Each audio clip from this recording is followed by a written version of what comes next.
Good morning, everybody. It is Monday and we are getting ready to go to work. I'm actually on time. I'm usually on time, don't get me wrong, but I'm actually on time to where I don't feel like I need to rush a little bit. You feel me? It is Atlanta, so but yes, I was just working on a project at home. I woke up, I decided that I want to switch my workout days. I used to wake up, go early on Monday, but Mondays are becoming very busy at my gym and I don't like it. I like to be calm, cool, collected, and there's so many people that it makes me nervous. So what I like to do is to start on Tuesday. I worked out Sunday, so I count Monday as my technical rest day, and then I work out the rest of the week. Because Monday just gets so crowded. I guess people are already motivated to start their week off good. And I'm just like, I started my week off yesterday. Always, I'm trying to eat better. So I made baked salmon. It's like garlicky, Parmesan, I think. Salmon with a baked sweet potato. I put honey. What did I put on it? Honey.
Just to have them up there, just saying.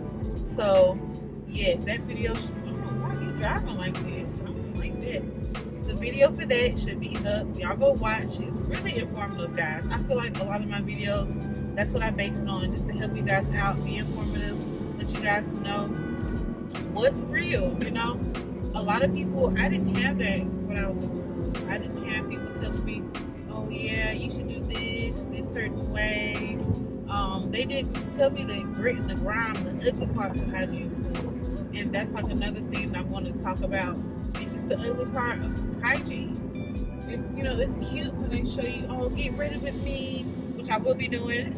But it's cute when they do the little get ready with me videos, you know, oh, this is what I do when I wake up. But they don't tell you the ugly stuff, so I gotta be real with y'all. If I want to be real and tell you the truth, I gotta tell you the whole truth and nothing but the truth. So help me God, okay? And that's how it is, and that's how it will be. So that will be coming up soon. But yes, y'all, I work about 25, maybe 30, depending on traffic. I speed, so really it's always 25 or less. But 25 minutes away from work is 7:21. So typically I get there around 7:40-ish. I try to get there a little early just so I can audit a couple of patients to keep me ahead of the game, because sometimes it is tough to audit while the patient's in your seat. Because I don't really like to audit, because you got to think about this.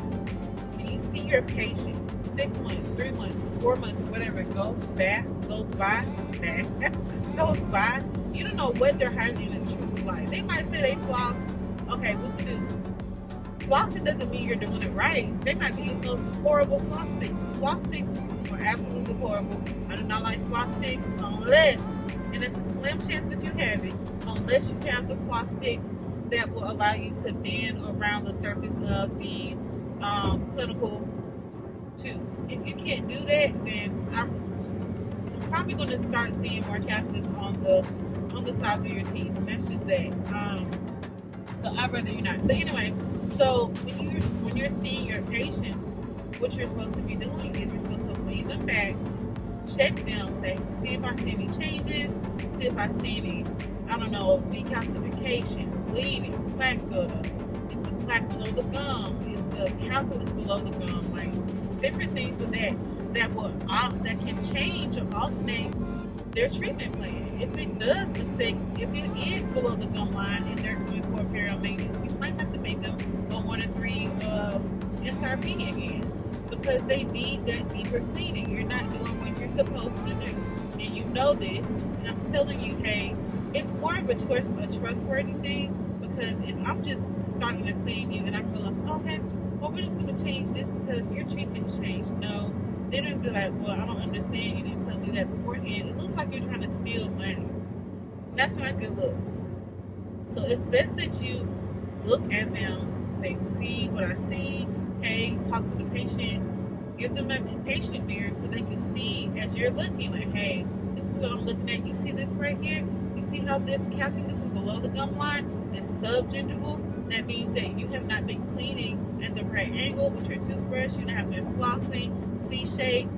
That's the type of stuff you need to be telling them when you are examining them before you treatment plan, because then they can see it, show, tell, do.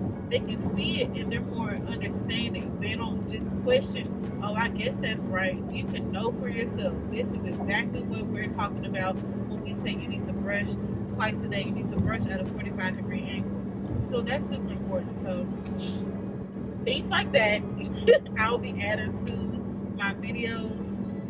Things that I've learned. Like, I have not been a hygienist practicing for a year yet. I am still under a year. And I have learned so much. And I'm super grateful for the support team that I have at this job that I'm currently at. Because when you compare it to the last job I had, I know the people that I had, certain people tried their absolute best to help me. Certain people. But for the rest of it, not at all. I don't miss it at all. So, yeah, I'm just gonna stick with what I have, which is a great team at my current job. I'm gonna stick with them because they actually know how to support. So I'm grateful for them. But yeah, I'm just super excited. Today's gonna be a great day. It's gonna be a great week. I'm looking forward to it. I'm actually not working Friday. So Friday I will be off. Friday I'm just gonna do some other work that I've been wanting to work on. It's just not enough time in the day for me to actually go to the gym, get ready, take a shower, go to work, leave at 5. By 5 you're in traffic, or I might go see John at his job to help him out, make sure he's good. By the time I do that, it's time for me to cook. If I feel like cooking, I get done cooking, I need to clean up, I get tired. Oh my God, we're just gonna go to bed and hopefully do it in the morning. In the morning I go back to the gym. So, it's like things like that. Oh my God, these people drive me absolutely crazy. This is why I put my thing on cruise control and I just sit and I just watch these people because I don't know what they be on. Maybe I can't say it. Anyway, y'all know what I mean. BMF. It's no problem. But life is good, life is great. I'm enjoying myself. I'm the only hygienist right now, but I've been collecting, not collecting, I've been doing more double bookings, double schedule. So what that means is I have a full list of patients, okay? And then to the side, I might have, say, okay, so let's go back. The full list, we're going hour increments, so say 9 to 10 for one patient. So on the side, I might do 9:30 to 10:30. So that's how I double book, and that's how I get my patients in. But sometimes it's hard for me to double book because some of these patients might need x-rays plus exam. You can't do x-rays without the exam, okay? So that does take time because sometimes the doctor is in treatment and it's hard for them to get up at a certain point, Sometimes they can't find a good stopping point for them to sit for the patient to sit and then get up to go examine the patient. And sometimes the doctor and the patient talk a lot. So you just never know, how that goes. So you try to time everything good. It's not always going to be perfect. That's the unfortunate part about that. Patients might have a bunch of questions. Their insurance might not be up to date. So things like that can definitely affect your day-to-day operations. It does have to plan ahead, but I'm pretty good now with adapting to, those changes. I try my best to have my other ops set up completely so that when I do have somebody else come in, I can just go ahead and clean them while the other patients in the other op, and they can get whatever they need to be done out the way. Sometimes they just have to come back. I know that sometimes it gets hard, but like if I have a patient that has to come back, I'm just like, hey, maybe you want to come back tomorrow. I'll double book you then, so that way you don't have to worry about waiting an additional 3 or 4 months. That does add up, and depending on their health of their gums, they might not be able to wait that long. You don't want to force that upon somebody because you can already tell their at-home oral care is not the best. So you definitely want them to be able to have a peace of mind and actually know what they're doing. Oral hygiene care is so simple, guys. When I tell you I have my typodont from school, what I do is I just hold my typodont. I hold the electric toothbrush that we always have for sale, and I show them, hey, first of all, electric toothbrushes clean up to 33% more efficiently and effectively. It takes out the heavy arm work that you have to do. Most people feel like they have to just, go super in on their gums, adding pressure. I'm like, guys, you don't have to do that. Even when they say, oh, I have an electric toothbrush, people still brush hard. I hate when they say that because it's like, no, that has nothing to do with it. You can still be going in on your gums and your tissues. So, anyway, but yeah, so I show them the 45-degree angle. That's so effective because what people fail to realize is your gums literally wrap around your tooth. It's a pocket. It's a literal pocket. 1 to 3 millimeters healthy gums. You still have 1 to 3 millimeters that can hold 1 to 3 millimeters worth of plaque. So you have to realize you need to get that plaque out. Otherwise, that plaque where the bacteria lives is going to infect your gums. Your gums are going to become inflamed, and they're going to get bigger, and the pockets get deeper, and then you have more plaque. So if you're not constantly removing that plaque, you're going to constantly have that buildup and that infection. Thus, gingivitis sets in. Thus, periodontitis can set in later on. So it's all about being, cognizant and let the patient know what's going on. Why do I have to brush like this? Why can't I just brush at a 90-degree angle on the face of my teeth? Why is it like this? Why is the inflammation? I don't understand. Why am I getting so much lingual plaque?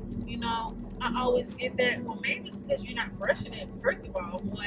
And 2, maybe because you're not doing the angles right. Some people have misaligned teeth, and I see so many patients that need ortho because what they fail to understand is just because you're doing it a vertical brush stroke doesn't mean that you're getting all sides. Your teeth are crooked. Your teeth are misaligned. You have a crossbite. Like everything going on in your mouth orthodontically wise that you need to get fixed. But if you're not getting the plaque out the way, they're not even going to see you when you go get ortho. And it's so important that you realize that you have to do both flossing and brushing. You might even want to do a water pick, but I never tell patients, hey, just use the water pick. You want to know why?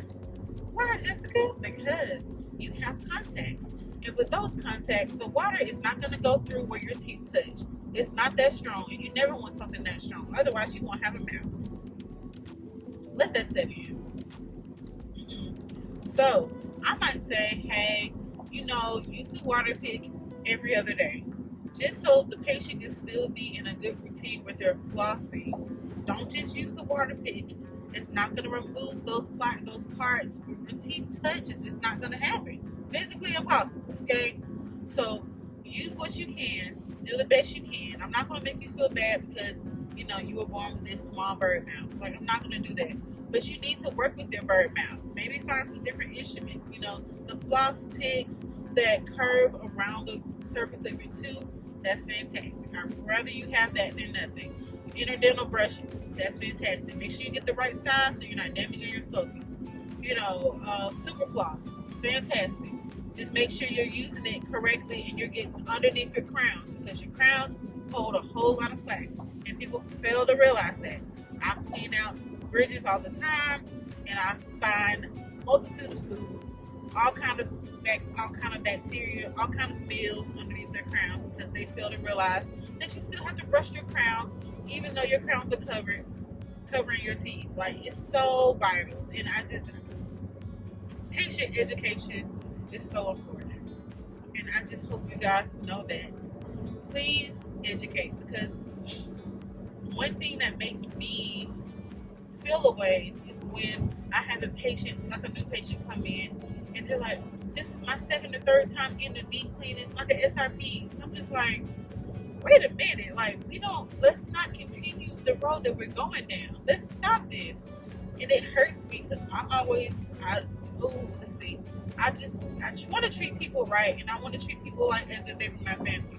So with that being said, that's the mindset I have, and I feel like, man, shame on this person for not teaching my dad, my brother, my mom how to brush their teeth. They didn't tell them right. So they're in this cycle. They're in this cycle of not taking care of themselves the right way. If they don't know any better, they think they're doing good. They think that once they get this deep cleaning that they're A-okay. And that's not the case. You have to educate these people. You have to educate these patients because they're not knowing what's right and what's wrong. And they're wondering why they keep having to come back and get these deep cleaners again, which is not good because these deep cleaners are expensive. The job of a hygienist is to prevent. You don't want to keep making money off of this person. That means that you're not doing your job. That means you're not educating. That means that at some point we're losing the connection. There's a disconnect between when we leave this chair and when we go home, this patient is not doing what they need to because you didn't teach them. You didn't reiterate. You didn't give them information. You didn't refer them out to a periodontist. Like, give them information, help them. Because how would you feel if you went somewhere and you didn't know nothing about anything and these people continue to take your money because they're not telling you what's going on? And I'm sorry to be yelling, but that stuff right there does not make me happy. I don't come here to make money off of people because they're ignorant in their health care. They're ignorant in how to take care of themselves. That's not what I do. And you reap what you sow. Regardless if you believe in God or not, it still happens. Okay? So be mindful of that. It takes like less than a minute to show them how to brush their teeth the right way. Okay? 45-degree angle. If you have braces, do the Charters method. If it's a kid, the phones method, the big circles. Like, it's so simple. I shouldn't be seeing kids coming in here with tartar, with plaque. No. And if I make the mistake, if I'm like, okay, well, this kid still doesn't understand, let's take the time out to show mom, show dad, show the guardian, this is what they need to be doing. You've got to focus on this. Okay? So the kid doesn't have early childhood caries. So the kid doesn't have gingivitis. Like, that is vital. Okay? That is vital. It is. And especially like when they have braces, oh my God, y'all. It's as if they never touched a toothbrush in their life. They do these circles. When you have braces, you cannot do the phones method. It just does not work. Physically, you're just doing this. When you're missing all around the brackets, under the bracket, on top of the bracket, especially the back. Yeah, don't do that. Show them. And I wish like one of my models had braces. But the best thing about technology, we have TVs. If you can hook your TV up to the YouTube, find a channel. I'm even gonna post something, hopefully. Find a channel that you can be like, hey, brush at this angle. Using the Charters method. That way, they'll be in the know. Because kids are only going to know what you show them. They're like sponges. If you show them the right way the first time, more than likely they're going to have a good habit. And then they'll know how to continue to brush their teeth at home the right way. So, that's just my little 2 cents. I done made it to work, basically. Talking to y'all. Wow, in 20 minutes. That's great. See, I told y'all I'd be speeding. I told y'all. I need to do better. I know. But that's just my little spiel because I just... Yeah. Y'all get it. Y'all understand. And for those who don't get it, please listen, because I don't want you guys to start on the wrong foot. And I want you guys' patience to be as healthy as possible. Okay? And it's your job to do that. It's your job to educate and lead them in the right direction. I'm not gonna make this light, but it's okay, because I'm gonna be in the front. But yeah. So just keep that in mind. I just really want you guys to be the best. I'm not the best, but I'm striving to be the best. And I think that's super important. When you strive, that means you're going to continue. You don't want to just think that you are the best and that's it, because that's not how you should be. You should always be learning. You should always be open-minded. You should always be listening. And if you don't know something, ask a question. Research it. Look it up. Be like, I don't know, but I can find out for you. Let me go ask someone who might know a little bit more about this. It's okay. It's okay. It is. So keep that in mind, guys. I'm about to pull up to work. And I might show you guys a couple of things at work. And yeah, so I'll talk to you guys later.